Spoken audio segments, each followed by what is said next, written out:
इसके अंदर जो है पटना ट्रैफिक पुलिस लगातार शमन की कार्रवाई करती है। शमन की कार्रवाई करने के दो मुख्य कारण होते हैं। एक तो आपने जो चालान किया है उसके अंदर आपको एक आर्थिक रूप से आपको फाइन लगाया जाता है, परंतु उसका जो मुख्य हमारा मोटिव होता है वो ये होता है कि आप लोगों को आगे के लिए सचेत किया जाए ताकि वो दोबारा से नहीं दोहराया जाए।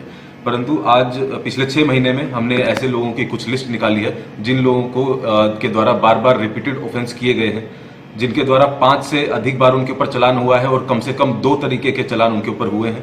ऐसे 5,691 लोगों का लाइसेंस सस्पेंड करने के लिए हमने जो डीटीओ कार्यालय है उनको अनुशंसा की है। साथ ही साथ ऐसे भी कुछ लोग हैं जिनके ऊपर 20 से भी अधिक चालान हुए पिछले 6 महीने में, उनका हमने लाइसेंस कैंसिल करने का प्रस्ताव भेज दिया है।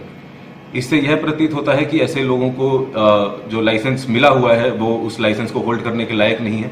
यदि ज़्यादा दिन तक वे सड़क पे अपनी गाड़ी को लेकर के चलते हैं तो वे अपनी ही जान के साथ साथ दूसरे की जान भी जोखिम में डाल रहे हैं।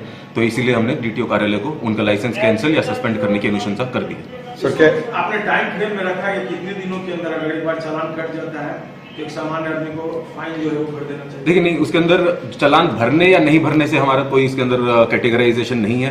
यदि आपका चालान कटा है और वो सही तरीके से कटा है तो इसका मतलब आपने उसका नियम का उल्लंघन किया है। इसका मतलब ये नहीं है कि आप अपनी मनमर्जी से 20 चालान पहले कटवा लीजिए और उसके बाद उसका फाइन आप भर दीजिए।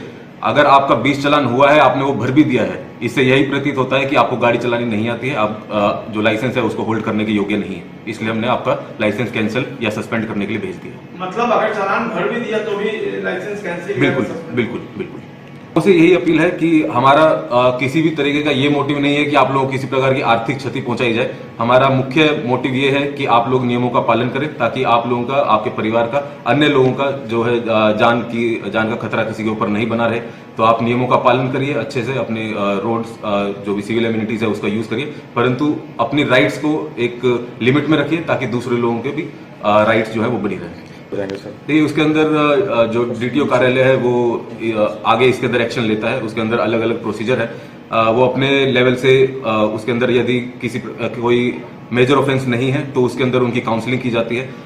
अगर सस्पेंड हो जाता है तो उनको अगले 6 महीने के बाद दोबारा से अप्लाई करने का, दोबारा से टेस्ट दे करके अप्लाई करने का एक प्रोविजन है।